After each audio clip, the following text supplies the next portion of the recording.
Amigos, un gusto como siempre poder saludarles. Bienvenidos entre todos. Hoy para platicar de las reformas que se acaban de aprobar, estas reformas secundarias en materia político-electoral y que cambian las reglas del juego precisamente en este rubro. ¿Cómo van a impactar? ¿Cómo se cambian las reglas del juego ahora? ¿Qué es lo que los ciudadanos debemos de saber? La invitación es para que se queden con nosotros. Bienvenidos, muy buenas noches.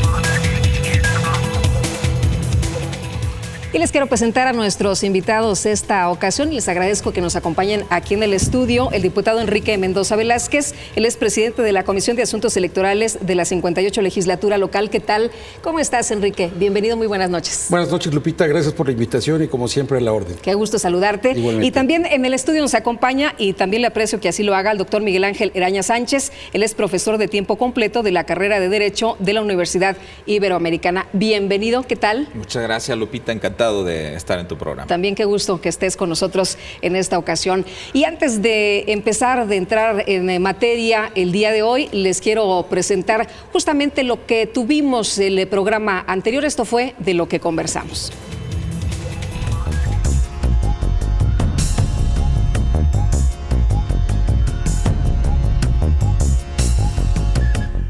En nuestro programa anterior, el maestro Jesús Castillo Sandoval, consejero presidente del IEM, platicó con nosotros sobre la importancia de la educación cívica y la promoción de la cultura política en el Estado de México. ¿Cómo trabaja el IEM en esta materia? En la última elección tuvimos el 63% de participación de ciudadanos y tuvimos pues un número muy considerable de ciudadanos que tienen algunas decisiones que toman de última hora, otros están acostumbrados a no votar, algunos se desinteresan por ir a expresar su opinión el día de las elecciones. Nosotros al término de una elección hacemos un primer diagnóstico para ver la participación ciudadana, para ver quiénes no votaron y por qué no votaron. Los consejeros están trabajando, están dando pláticas, conferencias, cursos, donde se les requiere asistimos. Bueno, particularmente se habla del valor del voto, de la necesidad de que seamos un pueblo participativo, de que cada quien tiene derecho a emitir sus votos. Se les habla también del derecho que tienen las mujeres de participar en la vida política de nuestro país, que tienen que mostrar más interés, que es propiamente el derecho que tienen las mujeres en forma igualitaria que los hombres de participar en la vida política.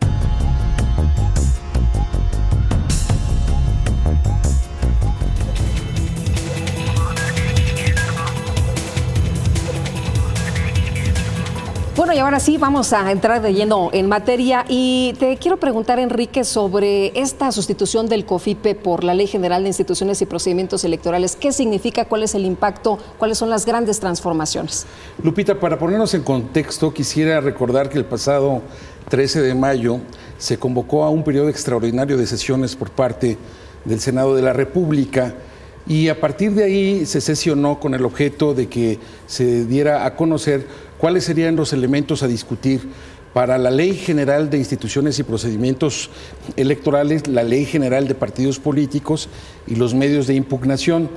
De tal suerte que el pasado 15 y 16 sesionaron tanto la Cámara de Senadores como la Cámara de Diputados, dictaminaron sobre estos tres ordenamientos de carácter jurídico electoral y en este momento se está enviando a cada una de las entidades federativas el resultante de estas discusiones con el objeto de que en cada uno de los ámbitos locales se establezcan las particularidades de estas tres leyes que eventualmente serán las que rijan los próximos comicios electorales. Se cambian las reglas del juego. ¿Esto por qué nos debe de interesar a los ciudadanos comunes y corrientes? Pues mira, en teoría, Lupita, la respuesta es que esta es la polis y por tanto hay que estar todos involucrados en los asuntos de lo público. Y lo público implica no solo el quehacer de los representantes populares, sino también de todo aquello que incide a través de estas decisiones de ellos, pues en la mejoría o en el estadio de desarrollo hasta básico de las personas. Entonces, cambiar las reglas electorales implica también la modificación de nuestro cuerpo de representantes, la forma en que los jugadores en los procesos electorales van a aceptar un código de reglas y someterse a unos árbitros que teóricamente tienen que limitarles y pues no permitirles que se saquen los ojos o se piquen los ojos, de manera que al final se tengan comicios donde no solamente haya genuinidad en la expresión del voto, que eso es la democracia, sino que permita que esos representantes surgidos de allí sea lo más genuino y fiel entre lo que votó el cuerpo electoral, o sea, el ciudadano de a pie, y lo que quiere y lo que expresan en los circuitos institucionales estos representantes. Entonces yo creo que pues no es un asunto de partidos, es un asunto de todos. Lo curioso de esto, y habría que hacer un análisis del por qué, y para eso nos puede ayudar la politología o la sociología, de por qué las reglas electorales, justamente en la época del pluralismo en el país, se han ido convirtiendo en una suerte de cuerpo único para las partidocracias. Y esto me parece que es de manera muy destacada el caso de las últimas dos reformas electorales, la del 2007 y la del 2014, que es la última que se expidió, que prácticamente se le consulta poco al público, al ciudadano de a pie, y terminan estas reglas convirtiéndose en una suerte de encapsulamiento de normas a partir del diseño y de concepción únicamente por los jugadores principales, que son los partidos, pero no son serán los principales, pero no son los únicos. Muy bien, vamos a seguir hablando del tema y vamos a entrar a particularidades, por supuesto, porque hay mucho todavía que discutir, pero antes vamos a este resumen de las actividades más importantes del instituto. El Instituto Electoral del Estado de México, en coordinación con la Secretaría de Educación del Estado de México, organiza la tercera muestra de teatro infantil sobre valores democráticos, con la finalidad de incentivar la participación, así como promover la convivencia escolar entre los estudiantes de nivel primaria y secundaria de la entidad, a través de propuestas escénicas que plasmen temas relacionados con la práctica de valores democráticos entre la comunidad estudiantil y la población en general. Al conocer sus derechos, los ciudadanos pueden participar en la vida política desde diferentes planos. Además, tienen a su alcance mecanismos e instituciones que los arropan en caso de que no puedan ejercerlos, indicó Víctor Manuel Carrera Thompson, subdirector del área de atención a medios de impugnación en materia electoral del Instituto Electoral del Estado de México, al impartir la conferencia Participación Ciudadana y Sistema de Medios de Impugnación en el Instituto Tecnológico de Estudios Superiores de Chicoloapan. Una de las responsabilidades más importantes que tiene el Instituto Electoral del Estado de México es coadyuvar a la construcción de ciudadanía, pues ello posibilita tener un mejor país y una democracia fortalecida, porque los grandes cambios emanan de tener mejores ciudadanos, señaló el consejero electoral del IEM, Juan Salvador Hernández Flores, al impartir la conferencia Valores Democráticos a los alumnos de la preparatoria oficial número 180 en el municipio de Temoaya. Con la finalidad de contribuir a fomentar la cultura del diálogo, la deliberación y la discusión libre de las ideas, como vía que propicia la interacción entre los ciudadanos bajo normas y la práctica de valores democráticos, el Instituto Electoral del Estado de México hace una invitación a participar a todos los estudiantes de nivel superior de instituciones educativas públicas o privadas ubicadas en el territorio del Estado de México en el primer concurso de debate IEM 2014, para debatir sobre temas vinculados con la reforma electoral, la cultura cívica, la equidad de género, cultura política democrática, así como la participación de los jóvenes y el desarrollo político.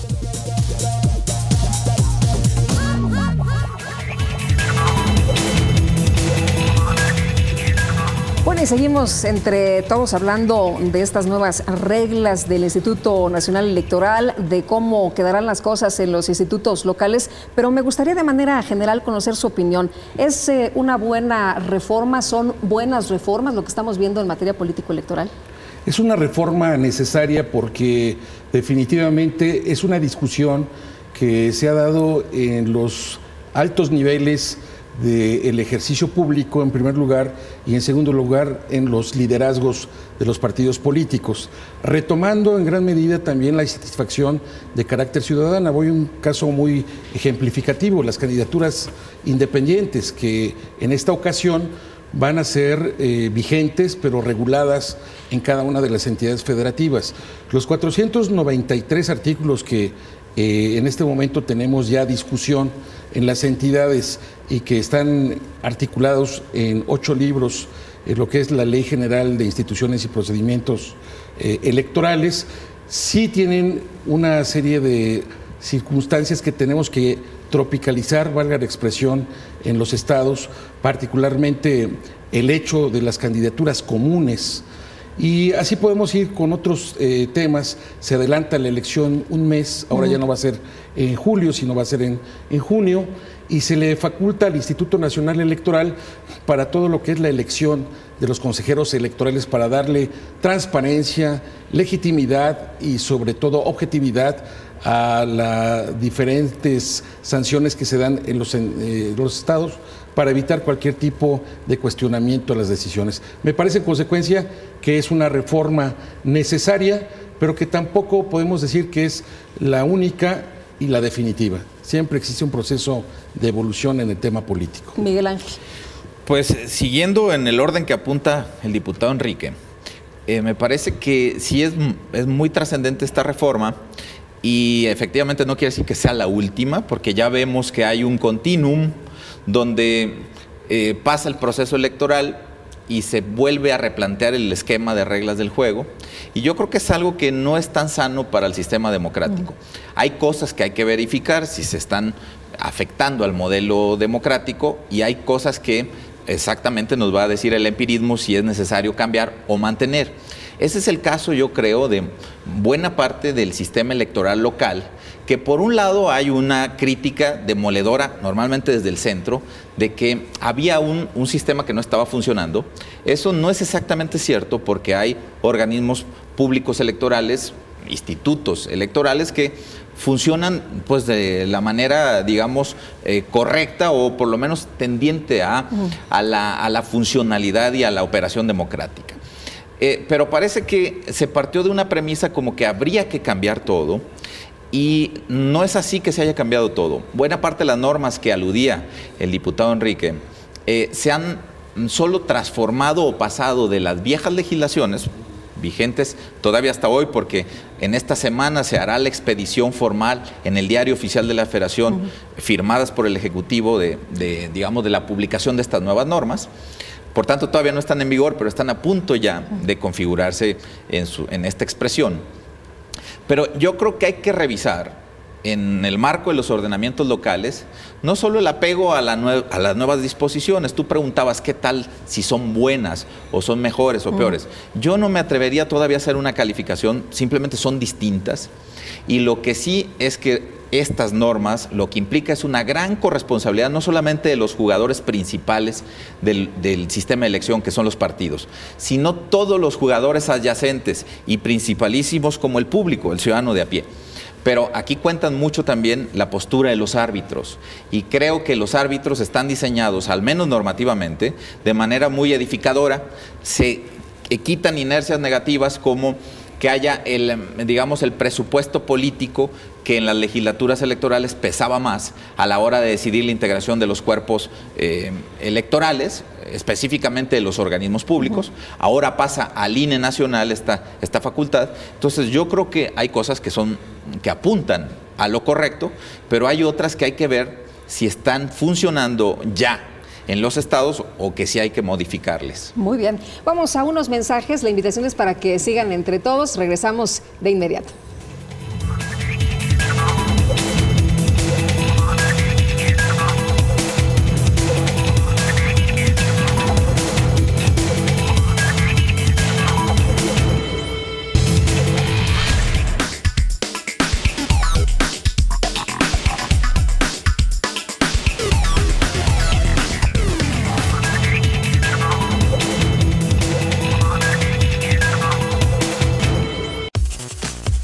A los 18 años te puedes ir de casa. Puedes salir con tus amigos a divertirte. Puedes tener una relación formal. Ya sabes qué carrera estudiar. Ya puedes conducir. A los 18 años puedes trabajar. Puedes viajar sin tus padres. Eres más responsable. Te preocupas más por tu país. Y lo más importante, ya puedes votar. IEM, Instituto Electoral del Estado de México. 18 años con la ciudadanía mexiquense. Detrás de tu voto hay buenas noticias. Un programa del Instituto Electoral del Estado de México. Síguenos a través de www.ieem.org.mx y por Uniradio 99.7 FM. Todos los miércoles a las 13 horas. IEM, Instituto Electoral del Estado de México.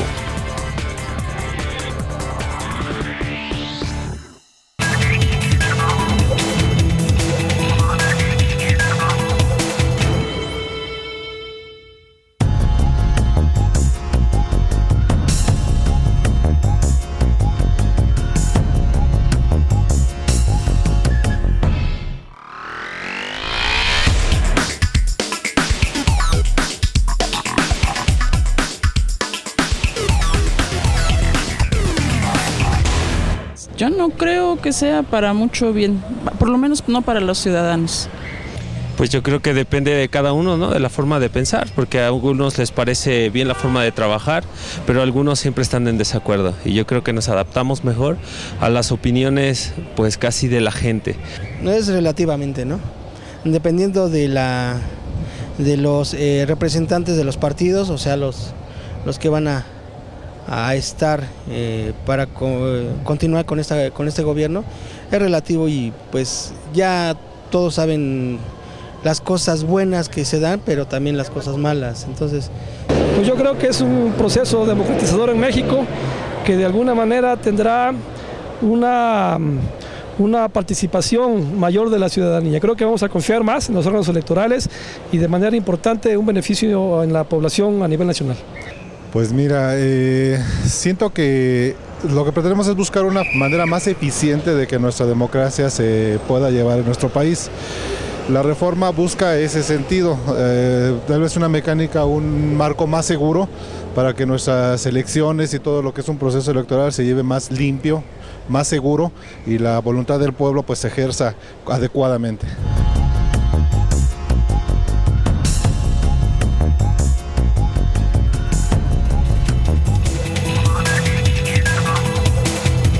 Pues ahí la opinión de nuestros amigos que siempre participan con nosotros, los ciudadanos, y usted sabe que su voz es muy importante para nosotros. Pero hablaban ustedes de la composición de los órganos electorales a nivel local, de lo que va a ocurrir ahora. Y bueno, también dentro de esta situación, ¿quiénes vienen? ¿Quiénes serán los consejeros electorales? ¿Cómo cambia la situación ahora en esta composición de los organismos electorales locales? Bueno, aquí hay una figura que ya se ha definido como organismos públicos locales para efectos electorales que van a ser coordinados a través de una comisión de vinculación entre el propio Instituto Nacional Electoral y las entidades federativas.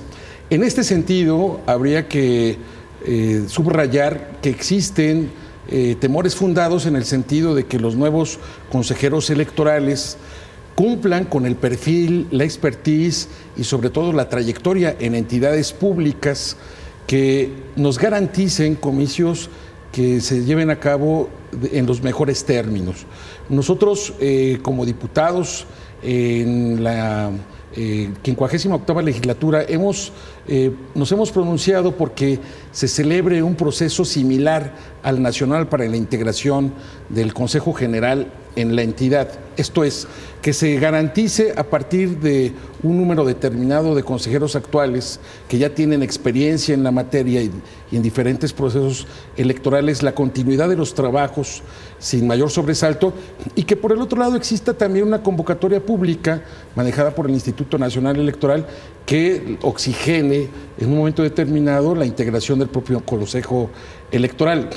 No debemos de pasar desapercibido que los consejeros electorales próximos, 3 van a ser por 3 años, otros 3 por 6 años y uno de 7 años. En consecuencia, necesitamos certidumbre para la próxima elección del 2015 y ahí sería uno de los puntos y sobre todo de las materias que más interesarían a la entidad. Miguel Ángel. Pues en el orden que apunta el diputado, yo creo que además de preocupaciones que siempre puede haber, porque hay una novedad importantísima en el diseño competencial de la materia electoral. Antes estaba muy claro, el IFE administraba y definía los comicios locales, perdón, los comicios federales. Sí. O sea, presidencia, senado y diputados.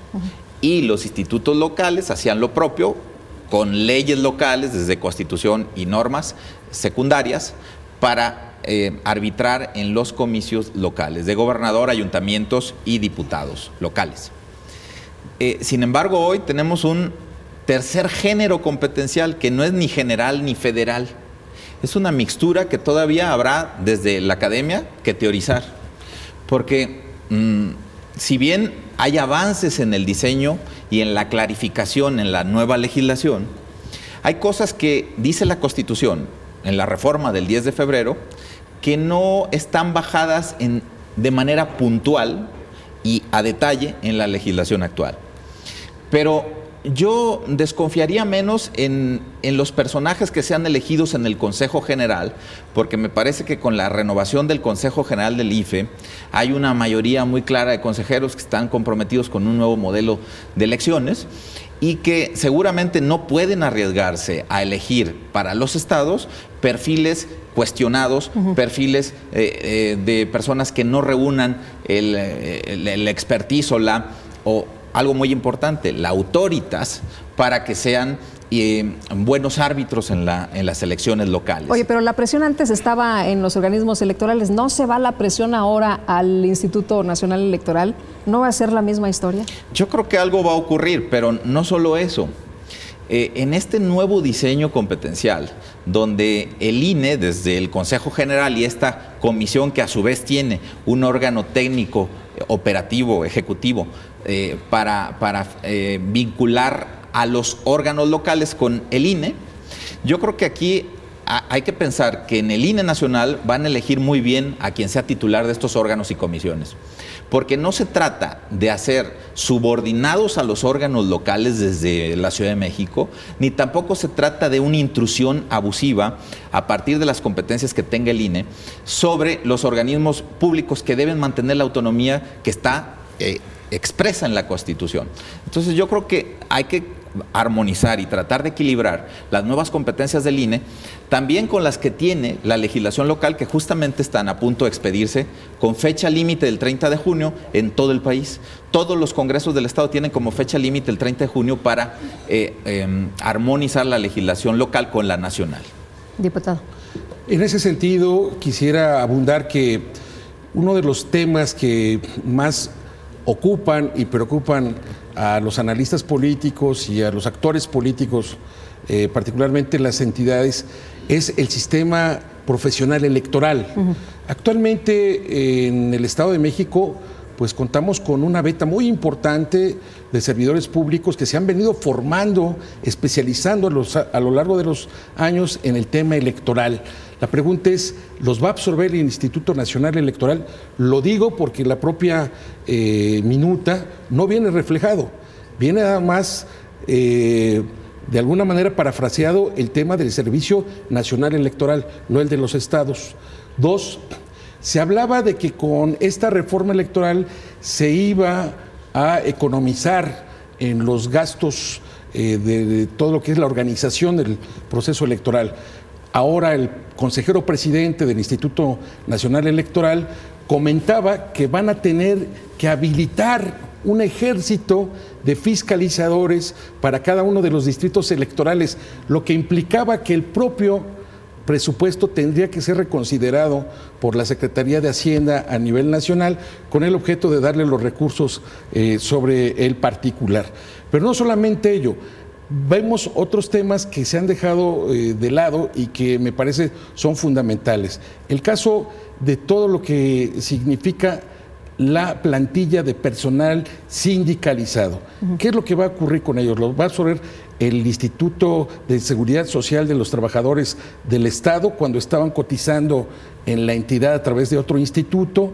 Y por el otro lado, la infraestructura que durante mucho tiempo se le ha invertido de los recursos estatales, ¿qué es lo que va a suceder con ella? Son temas que están un poco en el ambiente, todavía no descrito, pero que son fundamentales. ¿Eso se va a discutir ya a nivel local? ¿Eso se tendrá que discutir en los congresos? Tiene razón de tantas dudas, porque si bien hay grandes avances en la clarificación de las competencias, hay retrocesos o por lo menos dudas en lo que va a ocurrir especialmente en estos aspectos como el servicio profesional. Porque si bien en el cuerpo de los preceptos no se aclara qué es el Sistema Nacional Electoral, más que se apuntan algunas ideas, pero sí en los transitorios se define muy claramente que habrá 2 estatutos de carrera. Uno para los funcionarios del antiguo IFE, que comprenderán el servicio profesional federal, y simultáneamente controlados todos por el INE, un servicio profesional de los estados. Entonces, aquí habría que irnos haciendo preguntas como las que está planteando el diputado, sobre todo en el tema financiero, como por ejemplo, y un tema de mucho debate puede ser, que los organismos públicos electorales no pueden estar atrapados entre 2 visiones competenciales. Por un lado, la del INE, que les da múltiples formas de intervención en los órganos locales a través de la oficina de vinculación, pero por el otro, los presupuestos de los organismos públicos serán definidos por las legislaturas locales. Entonces, lo que yo no creo que sería el peor escenario posible, imaginar a estos institutos atrapados entre una dicotomía de, digamos, de decisiones tanto locales como nacionales. Y por supuesto que hay que hacer un ejercicio muy responsable desde las legislaturas locales para tratar de armonizar de la mejor manera cosas que no están tan claras en la legislación nacional. Muy bien, si les parece bien, regresamos con el tema del financiamiento, qué va a pasar con los dineros, y esto en un momento más, así que la invitación para que siga con nosotros aquí Entre Todos.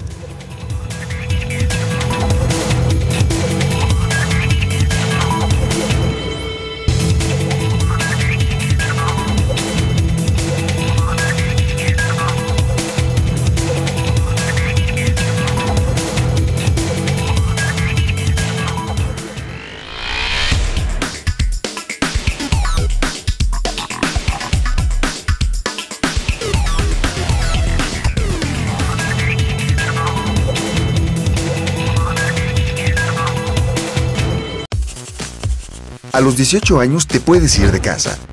Puedes salir con tus amigos a divertirte. Puedes tener una relación formal. Ya sabes qué carrera estudiar. Ya puedes conducir. A los 18 años puedes trabajar. Puedes viajar sin tus padres. Eres más responsable. Te preocupas más por tu país. Y lo más importante, ya puedes votar. IEM, Instituto Electoral del Estado de México. 18 años con la ciudadanía mexiquense. Detrás de tu voto, hay buenas noticias. Un programa del Instituto Electoral del Estado de México. Síguenos a través de www.ieem.org.mx y por Uniradio 99.7 FM. Todos los miércoles a las 13 horas. IEM, Instituto Electoral del Estado de México.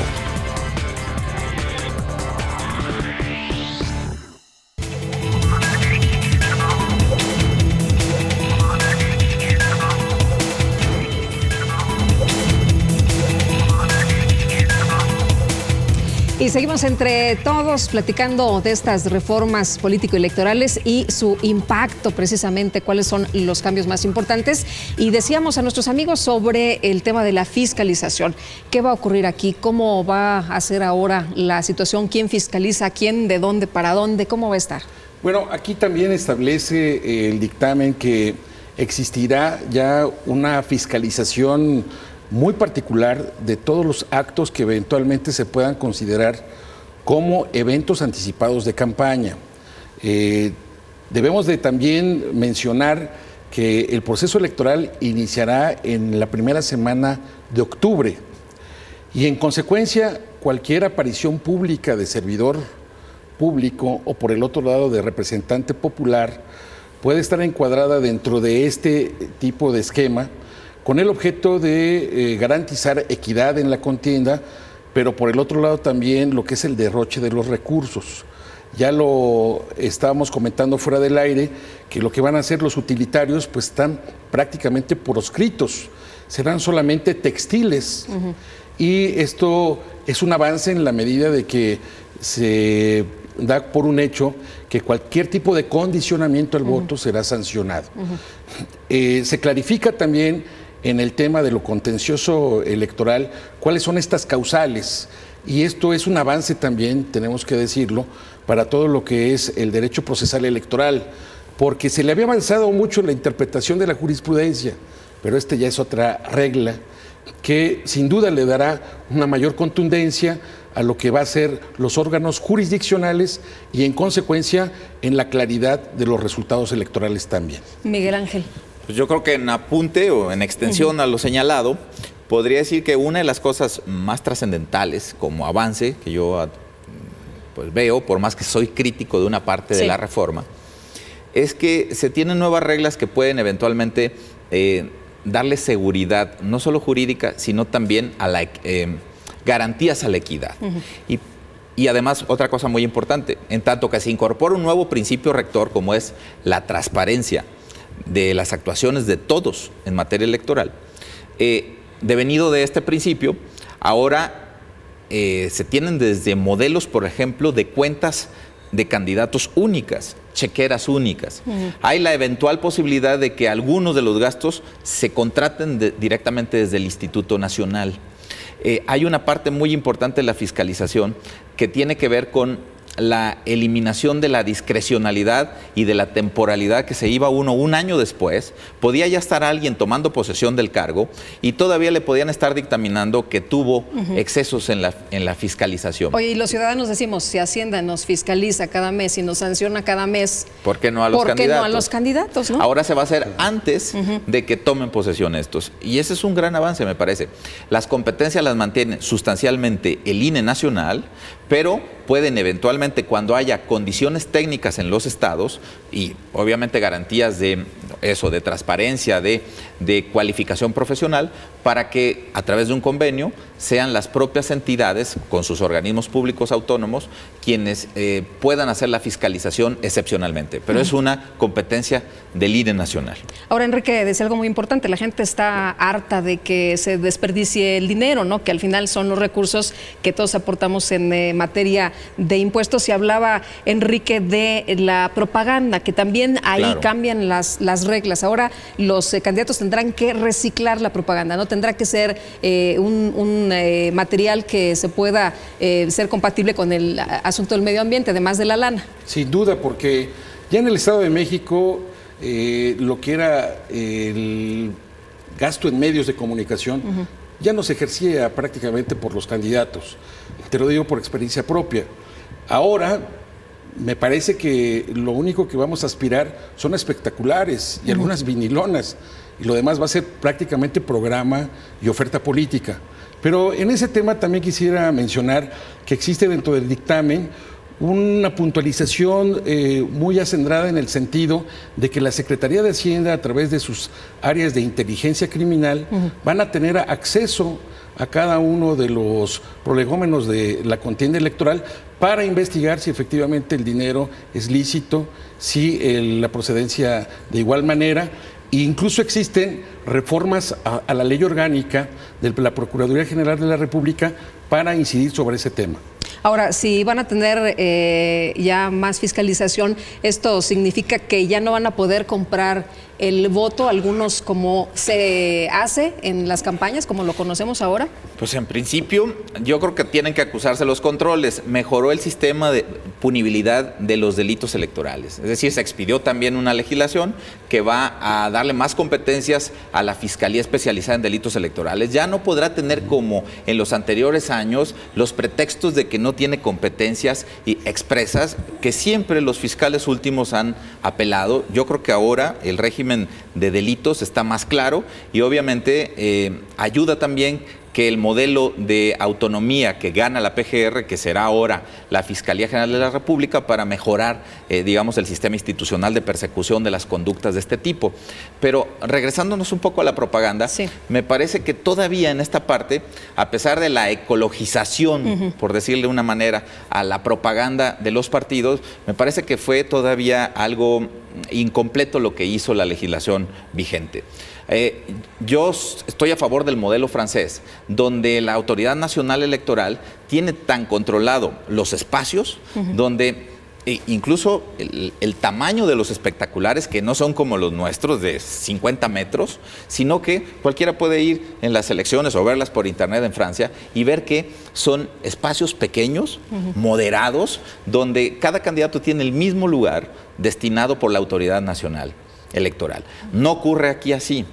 Entre las ventajas de esta... O sea, no cualquiera dice, oye, ¿sabes qué? Contrátame tales espacios, ahí me pongo. No, porque eso lo controla toda la autoridad nacional para efectos de equidad. Esto todavía no vamos ahí. Ojalá hubieran pensado en el modelo francés y no en el modelo estadounidense de seguir con la contratación masiva de propaganda de este tipo.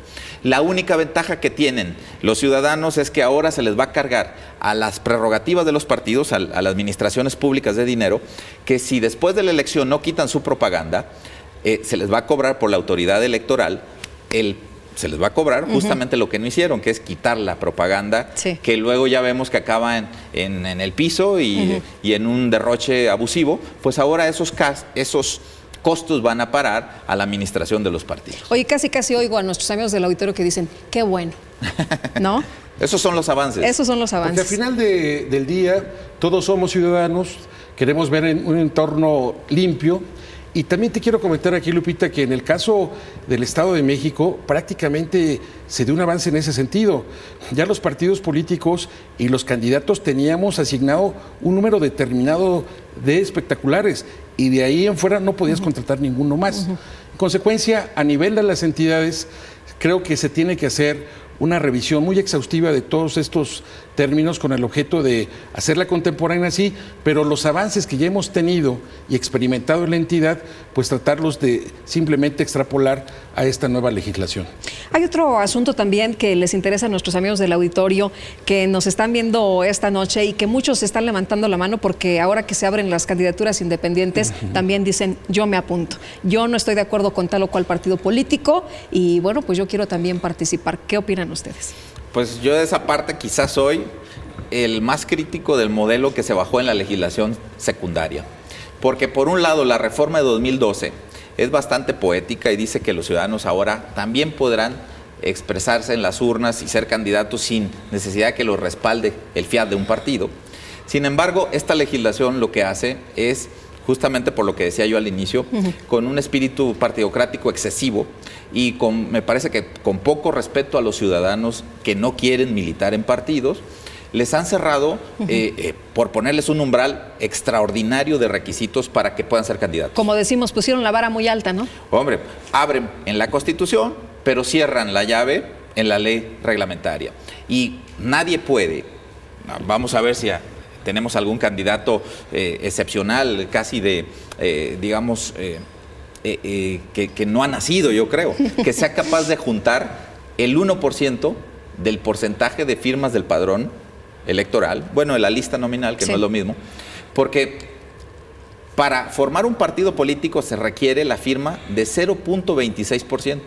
O sea que para contender por la presidencia es como si se estuvieran reuniendo 4 partidos para ser registrados. Y para ser candidato a senador y a diputados, 8 partidos, porque se pide el 2%. Claro que para configurar un partido hay mucho más requisitos, como que lo sancionen los notarios, el IFE e ir a asambleas. Eso no va a ocurrir, pero lo cierto es que los ciudadanos van a tener complicaciones para ir como candidatos independientes. Tenemos también que ser muy cuidadosos en el tema de las candidaturas independientes, sobre todo en este escenario que vivimos a nivel nacional, el origen de los recursos y particularmente lo que es el origen de estas expresiones que en muchas ocasiones surgen en una elección y mueren en una elección también. Se les va a pedir sus documentos básicos, programa de acción, declaración de principios, un proyecto y una oferta política. Creo que es un tema a discutir y en los estados tendremos que hacer lo propio. Sin embargo, creo también y estoy convencido de que esta es una de las principales demandas de la ciudadanía, de escuchar su voz.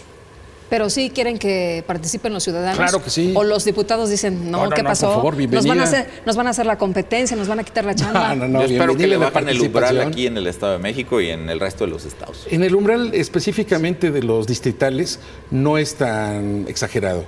Si estamos hablando del 1% del distrito número 1 en donde soy diputado, estamos hablando de 2.300. Muy bien. Pues le seguimos si quieren con el tema, pero antes vamos a los contextos.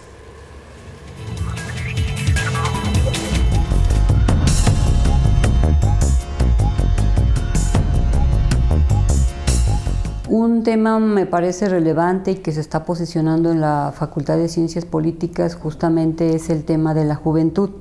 Me parece que es un tema que empezó a desarrollarse a partir de los 80-90 y que se ha desarrollado básicamente en las grandes ciudades, Ciudad de México, Guadalajara, Monterrey.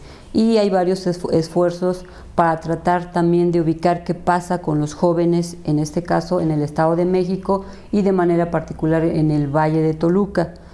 A mí me parece que el comprender qué pasa con los jóvenes, en este caso con el espacio urbano, es muy importante, porque ahora los vemos cómo pueden estar haciéndose más visibles y levantando la voz para ver cuáles son sus características, cuáles son los elementos que les interesa, cómo participan en su ciudad, por habitarla, por poseerla, por imaginarla.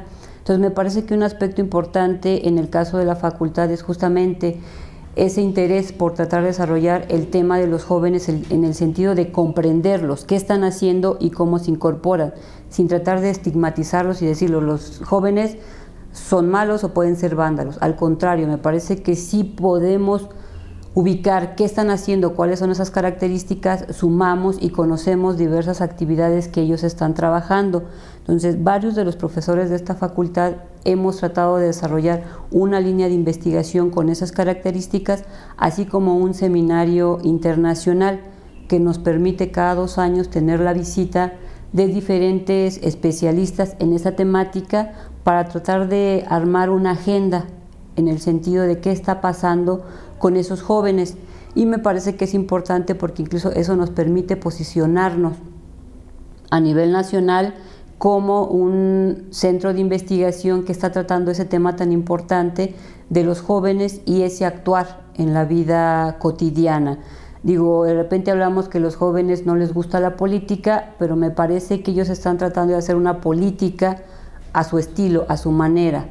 Esas manifestaciones que tenemos o que ellos están haciendo simplemente es decir, tenemos voz y voto, escúchenos para poder hacer propuestas importantes o generales. Entonces yo creo que eso es vital para establecer esos diálogos de confianza y poder hacer políticas públicas muy específicas para los jóvenes y no de los jóvenes. Entonces yo creo que es un tema relevante hablar sobre la juventud.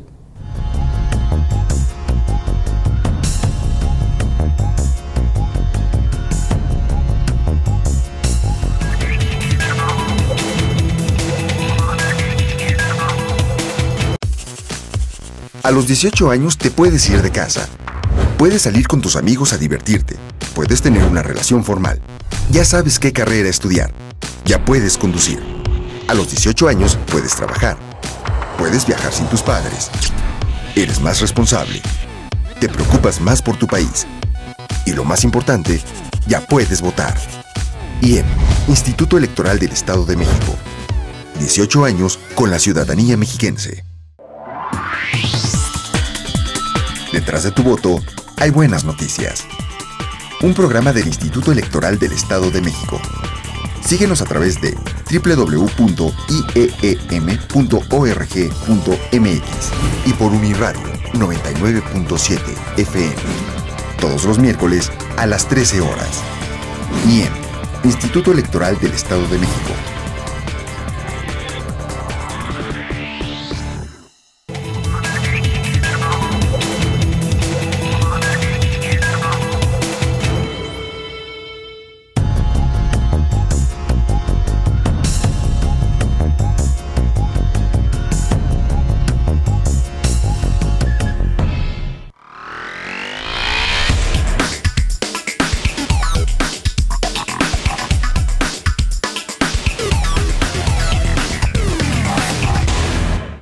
Pues hay personas, hay gentes, hay grupos, hay partidos que como que no entienden la situación. Nosotros para que tengamos un país, un Estado bien firme y sólido, necesitamos entenderlas para seguir adelante. Y yo creo que hay que estar bien documentados sobre la situación, porque mucha gente, el grosor de la sociedad en el cual yo estoy, no nos informan. Necesitamos que ustedes como medios se pongan las pilas y realmente digan lo que realmente nosotros ellos como poder legislativo quieren aprobar. A favor totalmente, yo creo que hoy más que nunca el país requiere de una reforma electoral innovadora y que sea para el bien de los ciudadanos, para que haya congruencia y haya certidumbre en las elecciones.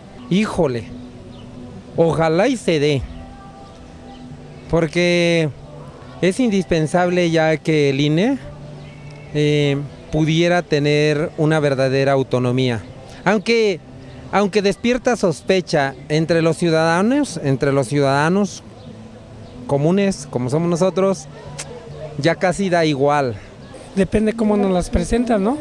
Y de acuerdo a eso podemos tener una visión de cómo impactará al país.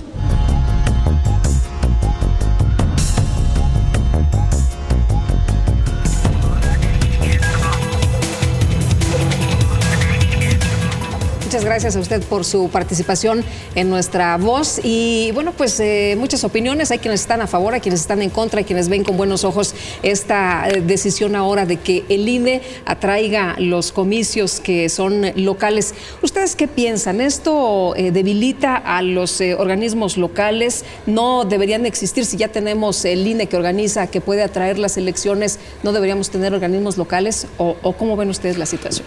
Pues aquí existe una discusión muy pertinente en torno a lo que es el centralismo y la descentralización. Hemos luchado durante mucho tiempo para que efectivamente las entidades federativas sean tomadas en consideración como mayores de edad y en consecuencia cualquier tipo de estrategia que debilite las decisiones locales pues deberá de ser finalmente cuestionada.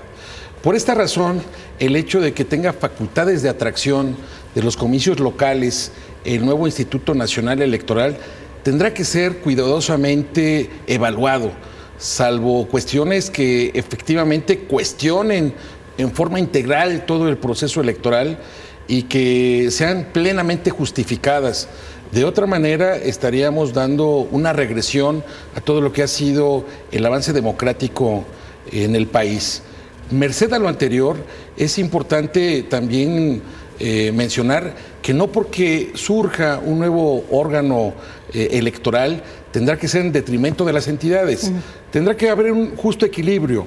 Hay que reforzar también en el ámbito local todo lo que es el procedimiento de carácter electoral y el sancionador de igual manera, bajo criterios de objetividad, con el objeto de que exista verdaderamente equidad en el desarrollo de los procesos electorales, tanto a nivel federal como local. Concluyo diciendo, en cada uno de los casos que efectivamente el INE tenga la intención de atraerlos, deberá haber causas plenamente justificadas. De otra manera, estaríamos invadiendo peligrosamente la soberanía de las entidades. Miguel Ángel.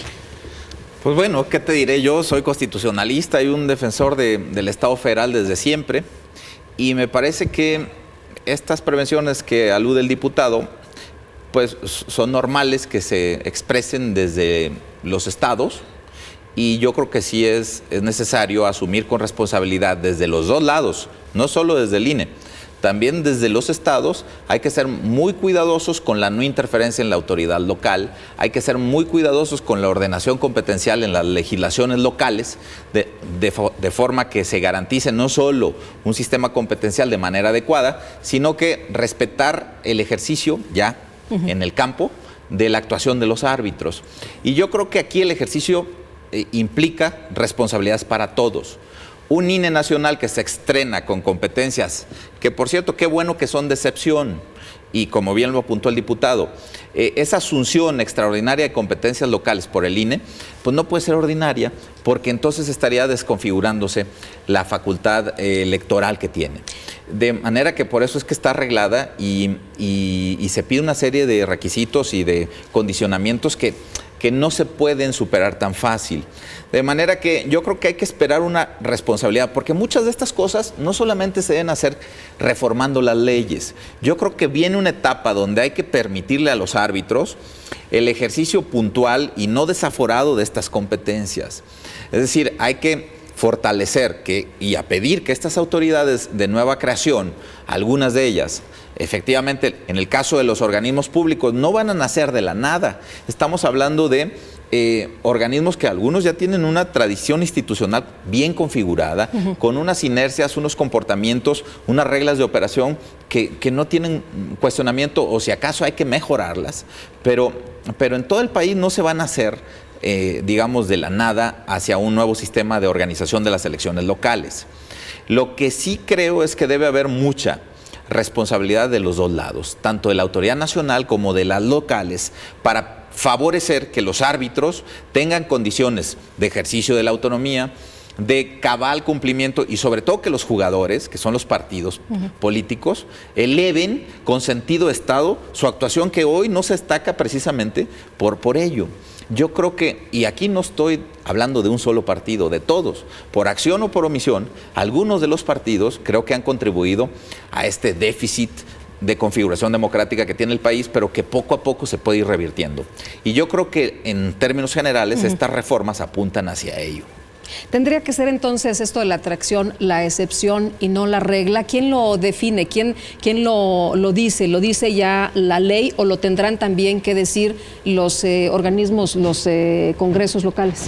No, aquí tendrá que determinar la discusión al seno del Consejo General del Instituto Nacional Electoral. Prácticamente es una postura mayoritaria de los consejeros electorales que tendrán que evaluar precisamente esta condición de atracción. De otra manera, no procedería. Y en el caso específicamente de las entidades, pues estamos al margen en ese sentido. Nosotros prácticamente le abonaríamos al proceso electoral en la medida de que respetemos cada una de las determinaciones, pero más allá de ello no tendríamos mayor intervención dentro de todo lo que van a ser las definiciones, porque el Instituto Nacional Electoral prácticamente tomó el control de todas ellas. Ahora, si quisiéramos dejarles a nuestros amigos esta noche alguna conclusión, algo con lo que se tengan que ir a reflexionar, ¿qué sería, Miguel Ángel? Pues yo diría que debemos celebrar la responsabilidad de las fuerzas políticas, por más crítico que uno sea con ellas, que finalmente cumplieron, pasándose un poquito, pero no completamente de los términos fijados por ellos mismos y por la buena, digamos, por la buena acción para tener comicios fiables el próximo 2015.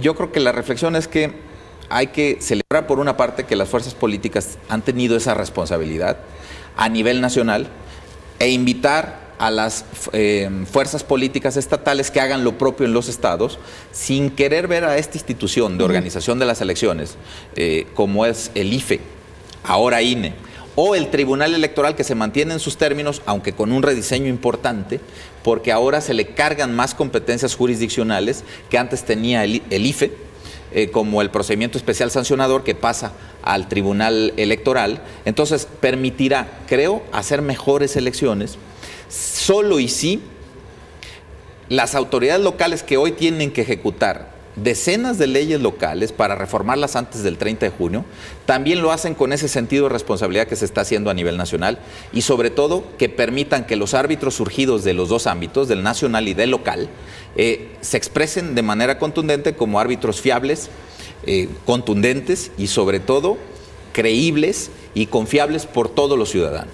En un minuto, Enrique. Estoy convencido que la democracia es el sistema menos imperfecto con el que podemos llegar a acuerdos todos los ciudadanos.